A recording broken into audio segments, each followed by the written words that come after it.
சிவகங்கை மாவட்டத்திலும் தலைமை ஆசிரியர்கள் அவரவர்களின் தனிப்பட்ட முயற்சியில் நிறைய வசதிகள் அங்கங்கே பள்ளிகளில் செய்து வருகிறார்கள். இங்கே மாண்புமிகு பள்ளி கல்வித்துறை அமைச்சர் அவர்களுக்கு நான் ஒரு தலைமை ஆசிரியர் பற்றி சொல்ல விரும்புகிறேன்.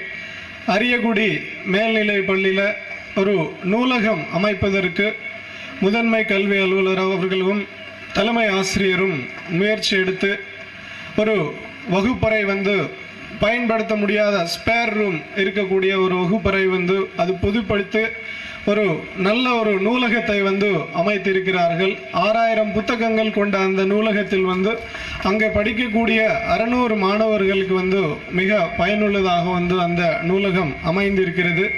இப்படி போன்ற நூலகங்களை அனைத்து மேல்நிலை பள்ளிகளிலும் முதற்கட்டமாக சிவகங்கை மாவட்டத்தில் ஏற்பாடு செய்வதற்கு நடவடிக்கை எடுக்கப்பட்டு வருகிறது என்றதை நான் இந்த நேரத்தில் தெரிவித்துக் கொள்கிறேன்.